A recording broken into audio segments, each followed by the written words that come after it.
Hi, everyone. Welcome to today's webinar. Today, we're going to be talking about navigating settings on Mac OS devices. So that is Apple laptops and desktop computers. We're going to be going through how do you locate those settings, what the settings are that you have access to on your device, and how you can change them to personalize your device and make it better suited for your needs. Now, today's webinar is proudly sponsored by Breezeline. Breezeline is the 8th largest cable provider in the US. Breezeline offers internet, TV, and voice services to residents and businesses in 12 states. Their business is getting people connected, much like we do here at Cyber Seniors. So before we get started, we're going to see a quick video from Breezeline. Wi-Fi your way home, powered by Plume Home Pass. Technology that spreads ultra-fast Wi-Fi to every inch of your home. We make having a Wi-Fi supercharged home easy by including a SuperPod with your Wi-Fi gateway package. Learn more at breezeline.com. All right, and if you want to find out more about what Breezeline offers, you can visit them online after this session at www.breezeline.com. All right, let's jump in. All right, so today we're going to be looking at the settings on Mac OS. So that is the operating system running on Macintosh computers, laptops, and desktops. So first of all, let's start out by getting to our settings in here. So there are two ways really we can get to our settings from our desktop. The first is to go up into the corner, the top left corner of our screen, and click the Apple icon. Now, when we click the Apple icon, we'll get a drop-down menu, and we can click from here on System Preferences. That's what our settings section of our computer is on here. So we can click on System Preferences. The other way we can get to the System Preferences is to use our Spotlight search. So up here, closer to the top right corner, we'll see a little magnifying glass. In this menu up here, we can click on this. This brings up Spotlight search, and we can just search from here, System Preferences, and we should get it from our list. And we can also open it up from there. So two ways of getting here. Now we're going to start going through these sections. We're not going to go into all of them just because there's a lot, and I just really want to focus on the ones that are the most important and crucial kind of for everyday use. So just be aware of that. We'll get through a lot of them and the important ones, but we may not hit every single one. But to start off, here we are in our system preferences. Now, just a quick thing to note, when you open up your system preferences, in the top corner here, you have a search bar. Now, this will allow you to search through your system preferences. So if there is ever something you're looking for and you're not sure which kind of area it's in, you can always click here and use this search bar to find it. So say you want to look up, where are my language settings, and here I can look it up, and here it's showing me all the areas in which there are language settings that I can change. So that's fantastic, really easy to use. We'll also have here some information about our Apple ID, so we can control settings to do with our Apple ID and our family sharing here. So if I click on Apple ID, it just gives me an overview of my account, what I have on here, what's my storage like, my iCloud, any sort of media and purchases I have on my Apple ID account. So that's also located in here. You can find it elsewhere on your system, but you can also find it from within your system preferences. But looking at the settings is all really these buttons here in this main area. So let's start out in general. So if we click into our general settings, here we'll have, basic settings, things to do with the appearance of our screen. So starting off, do we want light, dark, or auto, which switches your screen from light to dark depending on the time of the day. And we can switch through and click on these, and we'll see it will change the color of our screen here. And we can also change the accent color. So you'll see as I click through these different colors, these buttons are kind of changing around, so we can change that to whatever we want. We can also change the highlight color, which changes other aspects I guess when you click on something, it will change colors there. And then we can change things like the size of our sidebar icon. So again, just other visual stuff. As we go down, we'll see things like, should we see the scroll bar when we're scrolling on pages that are longer than what's visible on our screen, stuff like that. So other visual things. We also have in here what we set our default web browser to, so what internet browser is opened when we click on a link, say. So if I clicked on a link, for me it would open it in Microsoft Edge, but you can click on this and select from any internet browser you have downloaded on your device. So that's in this general area as well. And then we can see things like, how do we prefer tabs to be open? So when we open new documents, do we want them to be in full screen, need never, and all these different things. And then we can also see recent items that we open in our browser and how many things we can have open at once. So here we are, just some basic settings here, kind of all over the map in terms of what we're looking at. Nothing really distinct in this area. So next, let's move on to desktop and screensaver. So in desktop and screensaver, it's exactly what it sounds like. This is where we can change our background, so our desktop image, and our screensaver. So we'll have kind of the preset screensavers that we can use provided by Apple, and there's a bunch here we can select from. But we can also go into our pictures, go into our photos file from here and select our own photos that we may want to use that we've taken on our own. So from here we can select different folders to take photos from and set them as our background. We can also go into screensaver and select what we'd like as our screensaver. So when our screen goes blank, what shows up on the screen when it's in that kind of sleep mode. So you can see that and change that here from different preset options.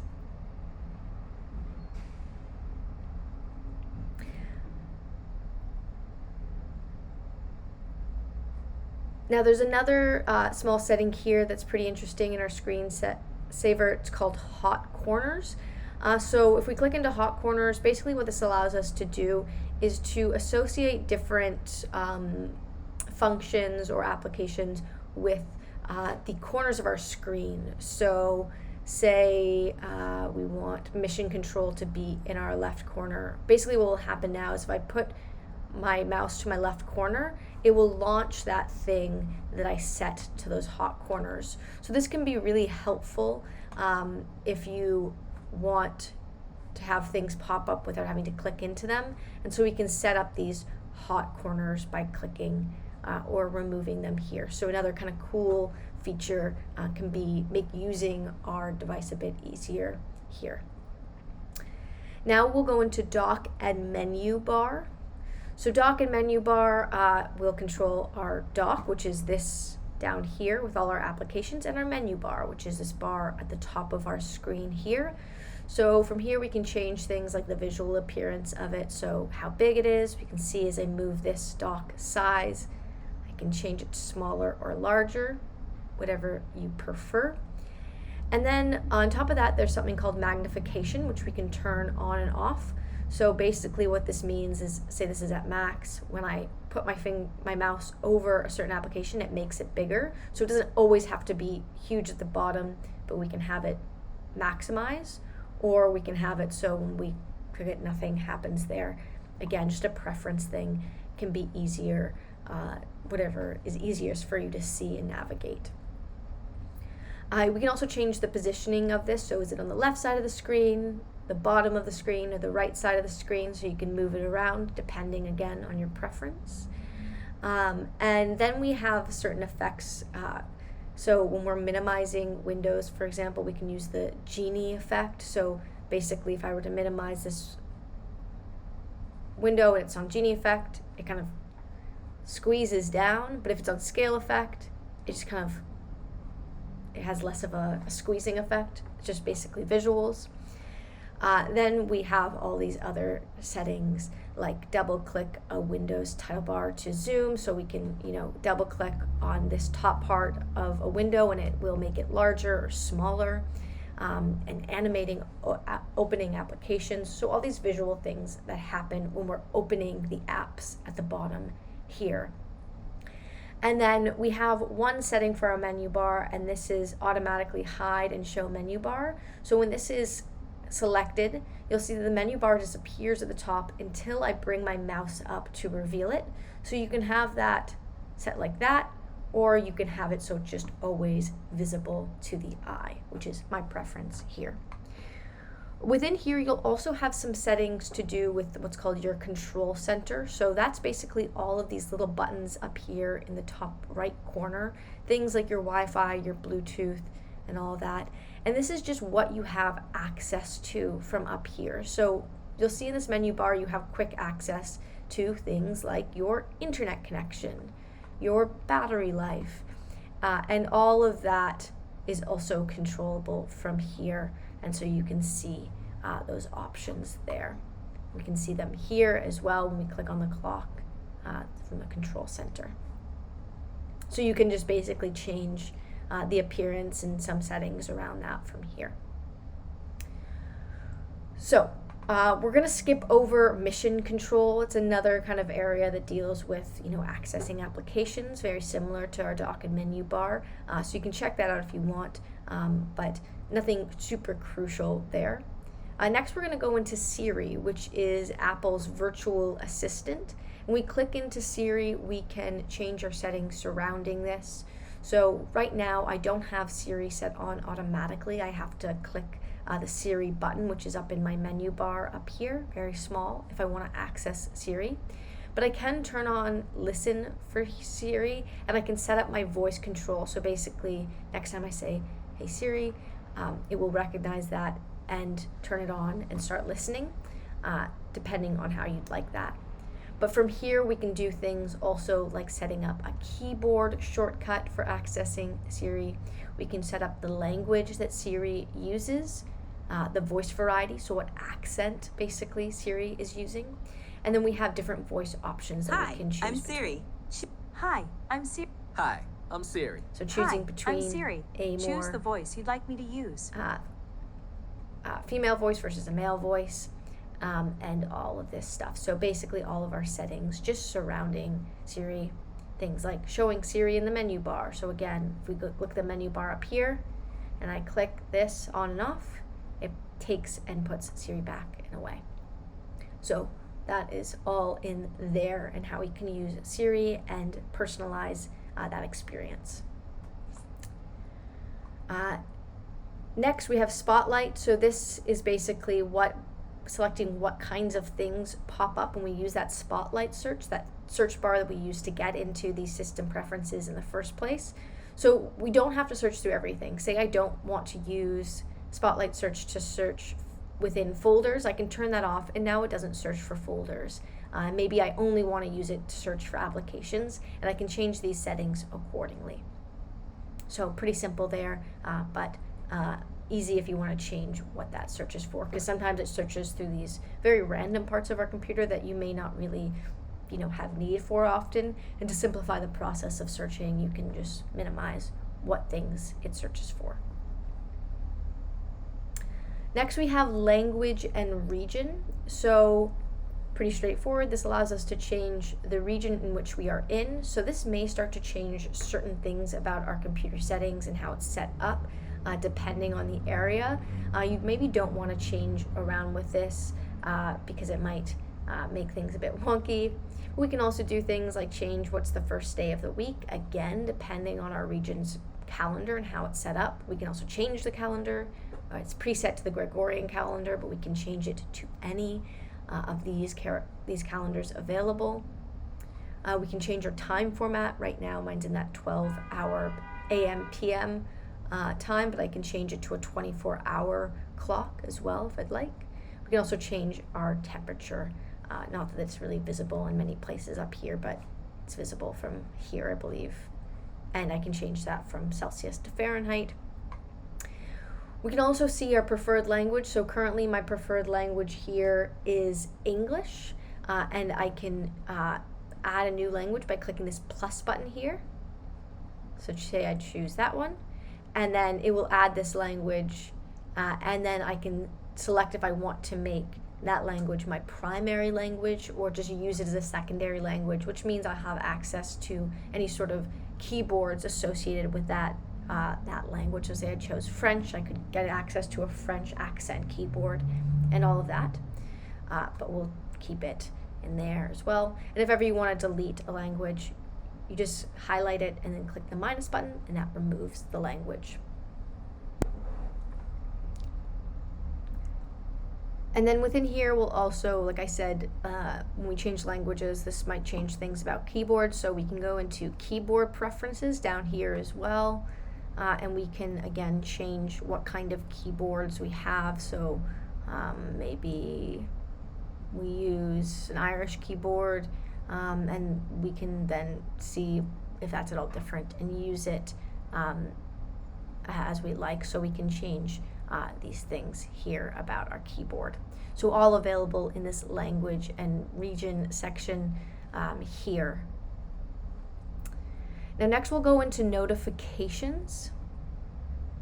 So notifications, basically any sort of alerts we get on our screen from different applications or systems on our computer. And so when we're in here, we'll probably see a long list of a bunch of applications and programs we have on our computer, and we can go in and we can change our general do not disturb settings, which is basically to say that we don't get any notifications from anything, any application or program when we're in do not disturb. And we can turn this on to be on automatically, so we can select a time frame in which we don't want to receive any notifications, or we can change different settings about when this particular do not disturb function is on or off, and we change those settings here. But we can also go from here into individual apps and programs, as I said. So say I go into Adobe Acrobat here as an example. I can choose whether Adobe is allowed to send me notifications or not on my screen. And then once it's on, I can select then what kind of notifications it is able to send me. So we can change these here, none, banners, alerts, or we can just turn it off. And that goes for all of the applications we see here. So that is notifications. Now going back again, next we're going to look at Touch ID. So Touch ID is a setting that's available if you have a newer Mac computer that has a fingerprint login option, which mine does. And when you're in here, this is how you can set up that fingerprint.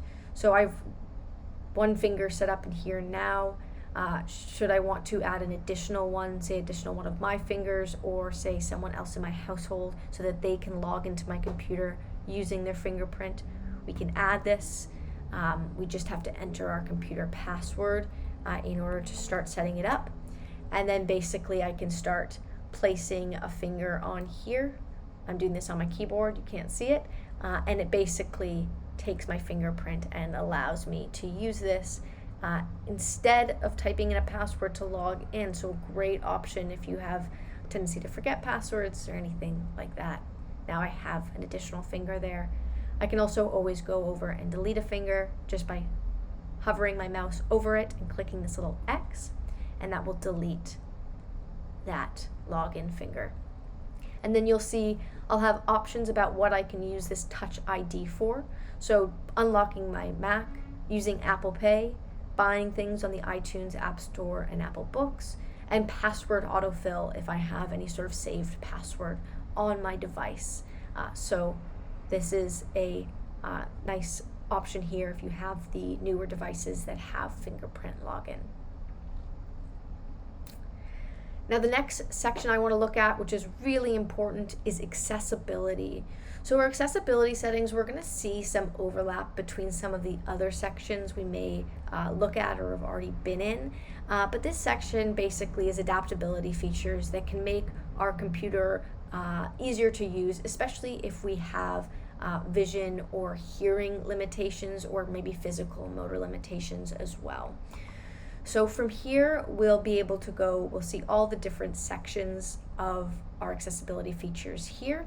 And it's broken into 3 sections: vision, hearing, and 4 sections: motor and general.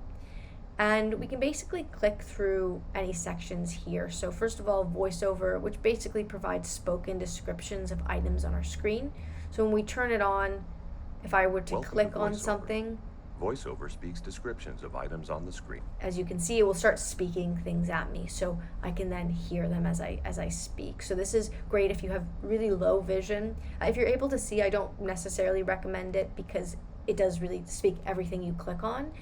But if you're really low vision, this is a great option, or if you're setting a device up for someone who is low vision.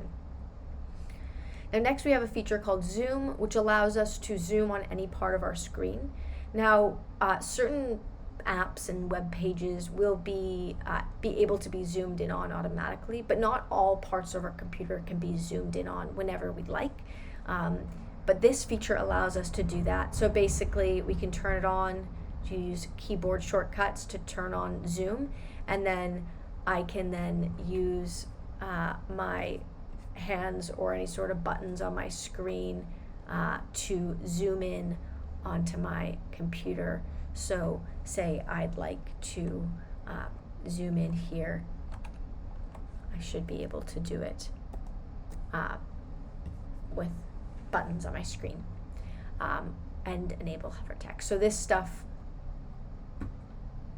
we can use to zoom in on particular parts of our screen.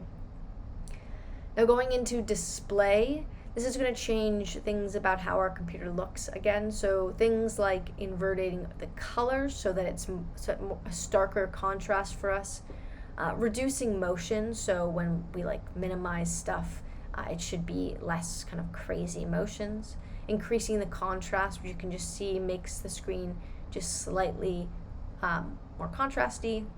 Reducing transparency, or differentiating without color. Maybe we have suffer from color blindness, and this will help make those differentiations that don't exist without color, so that that's not the thing that we're relying on.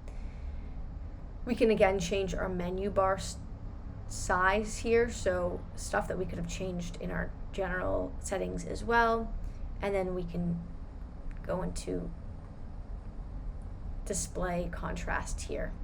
We can also go up here and go into cursor, and so from here we can make our cursor, our mouse, smaller or larger, depending. If you tend to lose on your screen when it's really small, this is a great option. I have mine quite large. And we can also go into color filters, so changing the way colors appear on our screen depending on certain types of color blindness. So then we can change these filters here. So as you can see, when this filter is on, I can change the intensity of it, and I can do different filters depending potentially on the type of colors I have trouble seeing. So that can be changed there in display. And we also have spoken content, which allows us to change how things are spoken when they are spoken. So say I turned on that voiceover setting, this is where I would come to change the system voice that's used to read things, how fast it reads things, if it reads announcements, so notifications that I get, does it read those out loud, and all sorts of settings to do with kind of that. So it works kind of in conjunction with some of the voiceover settings, as well as providing additional spoken content, like when we get a notification, we can turn it on so it reads it out loud to us. We also have descriptions, so closed captioning basically, and when you turn this on, it means that you'll get descriptions on video content in different media when it's available. This is up to when it's available. It may not always be available on all the content, so do know that, but it can be made available. Basically, this means it will automatically play that audio description when it is available to us, and we don't have to go looking for it. Into hearing, here we have things to do with audio. So rather than having a noise when we get like an alert or notification on our screen, we can turn on a flash. So basically that flash you just saw is what will happen when we get a notification. So a bit more helpful, again, if we can't hear the ding of a notification. We can change all stereo audio to play as mono, so we're not missing things if they're playing out of multiple speakers. It's just all coming out the same from every speaker. Then we can get into RTT settings, so we can enable RTT on here. And then again, similar to descriptions, we have captions, so being able to turn on captions, subtitles when they're available. So same thing as the description. If captions are available on any sort of media we are watching or listening to, they'll turn it on. Otherwise, it will not be turned on, but it will be automatic if it exists. Then we get into motor. So we can set up voice control, basically allowing us to edit text and interact with a computer by speaking to it. Works similarly to Siri, so you can just basically tell your computer to do things, open this application, do this, rather than having to click around to do it. It can be a bit iffy, but we can basically come in and go into commands, and we can see the command language that we would use. So close, window, all of that. And we can click into any one. So say I wanted to open a document, the command language would be open a document, and I can go in and I can add different commands and say, when I say this is what you're going to do, right? So you can create all these different commands on your computer, which make things easier and accessible via your voice. And you just do that by turning on this. And so now when I say, click trash, and it clicks on my trash there.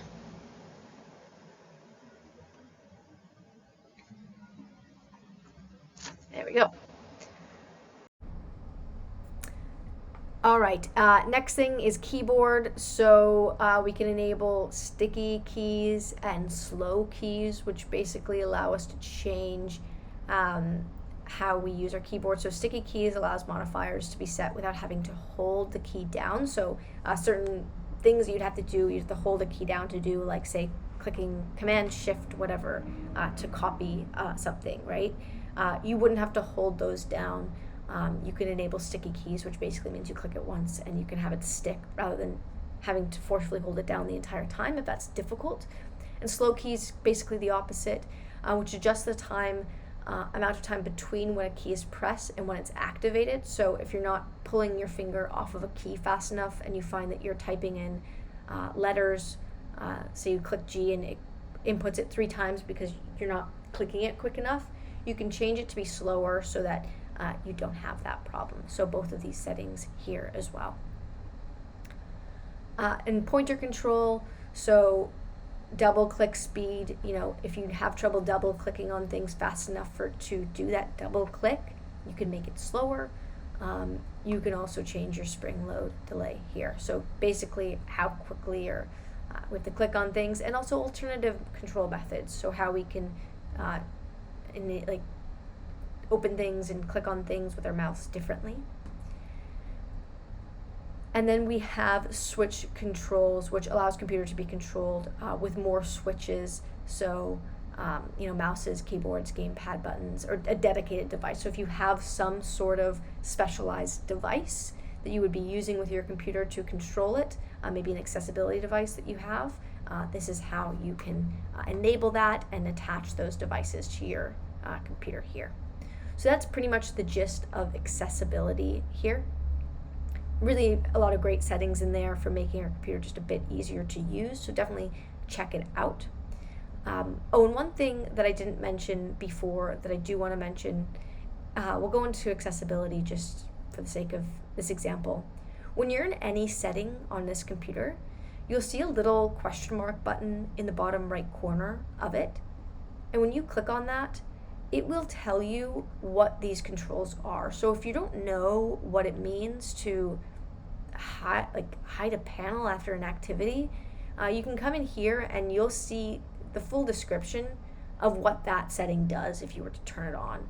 So if you're not sure, I don't know what that's going to do when I click it, you can read a fuller description. They don't have the full descriptions written right on here because it would make this super messy and difficult to read and less accessible.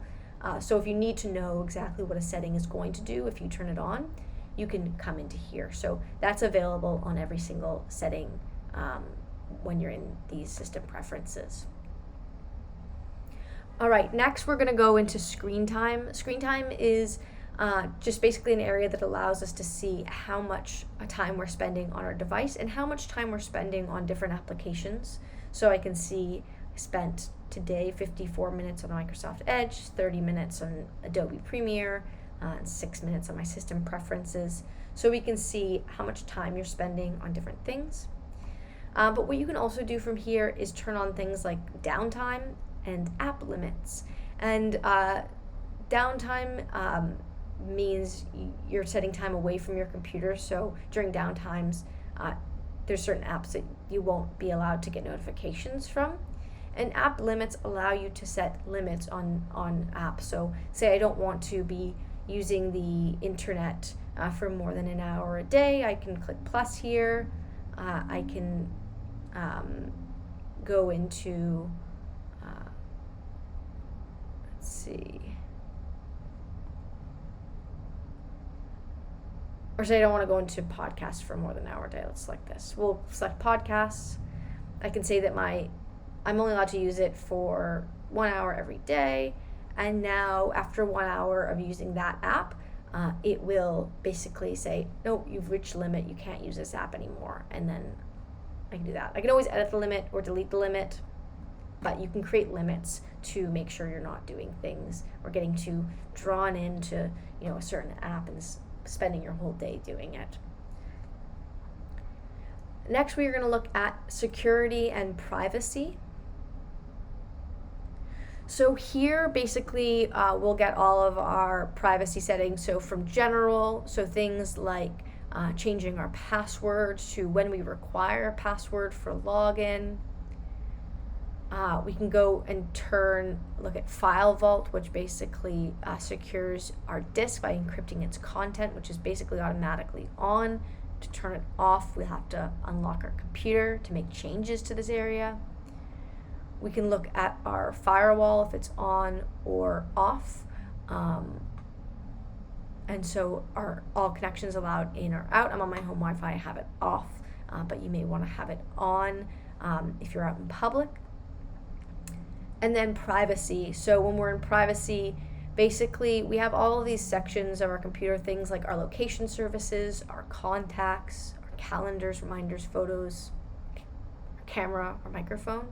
And through this, we can see which applications have access to these features, and we can turn on access or deny access to them. So say for camera, things like PowerPoint, Microsoft Edge, Teams, and Zoom, and different video calling softwares have access to my camera so that they can use them. But say I don't want Microsoft PowerPoint to have it, because I actually don't know why I would need it. I can just unclick that and remove it, so now Microsoft does not have access to my camera. And the same goes for all of these other settings. We can change which applications have access to them. So if you ever find that your camera or microphone, say, aren't working on a video calling software, you can come here and check if that's turned off or on. Next, we're going to look at software update. So software updates, we click here, we can see if there's any new software updates for our device. So when we click on it, it's going to do a check to see if there's anything out there. If there is, we can update or upgrade to that new software. This is the new OS system, which I haven't yet upgraded to because I haven't had time. You should be updating your computer software as soon as it is available to you. And you can click in here and see more info or upgrade when you are ready to do so. Now, network, this is all of your internet and network connections, Wi-Fi, Bluetooth, your Ethernet plug-in, if you're connected to a phone, anything like that. You can see this located here. We also have Bluetooth settings. This allows us to connect to things like speakers, headphones, different devices. I connect to my mouse and my keyboard this way through Bluetooth. We have sound, which again will show us different sound options, our microphone, or maybe different headphones or microphones we may have plugged in to our device, and we can change the settings surrounding those. Printers and scanners, same. We can see any existing printers we have on here. We can delete or add printers by clicking these plus and minus buttons right down here. Keyboards, again, we've already accessed this from accessibility, but in language, but this can also be accessed from here. Trackpad, so this allows us to change different gestures that we have with our trackpad. So if you're using a laptop and you have this sort of trackpad, you can see the different gestures you can do to perform certain actions. And we can see what they look like and how to do them from here. Mouse, some of the same things we already saw in accessibility, scrolling speed, tracking speed, double click speed, all that's here. Displays, this will change things like we can change our brightness of our display, so how much light is emanating from our screen. As I move this up and down, you won't be able to see the difference here, but on my screen it's going darker and lighter as I move this up and down on this scale. We can change it if it's automatic brightness adjustment, which is great because it turns your screen brighter or darker depending on time of day, so you don't get eye strain. So something I would suggest having on. You can also get into color and night shift, which basically changes colors on your screen, again, depending on time of day to adjust so you get a better night's sleep and also you're not experiencing eye strain. Then the next section I want to look at is battery. From here, you can see how charged your battery is, your usage history. You can also change things about your battery life, so how long it takes to turn off your display when you're not using your computer, enabling power nap on power mode, optimizing video streaming while on battery so when you're not plugged in so that you don't lose battery, and optimizing battery storage. So all these settings basically to help you with your battery health and to see kind of how well your battery is doing on your computer. We can also change date and time from here, so pretty simple. You can change the time zone or the date on here by clicking in here. Then we have a time machine, which is allowing us to do backup, so we can plug in, say, a hard drive and do a backup from here by selecting a backup disk to back up our data. And yeah, there's other sections in here, as I said, that you can look at, but those are really the main sections that you would be focusing on if you want to change your settings. So there you have it. And once again, if you're ever lost in here and you're looking for something, you don't know how to find it, remember that you always have this search bar up here that you can use to search within any of these sections.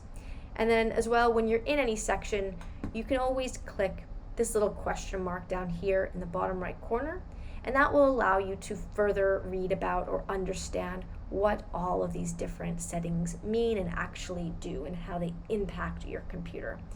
So that is it for looking at those system preferences or settings on macOS. I hope that was helpful. Now, if you have any questions about this topic, you can always call us at Cyber Seniors toll free at 844-217-3057, or you can visit us online at www.cyberseniors.org. And once again, this webinar was proudly sponsored by BreezeLine.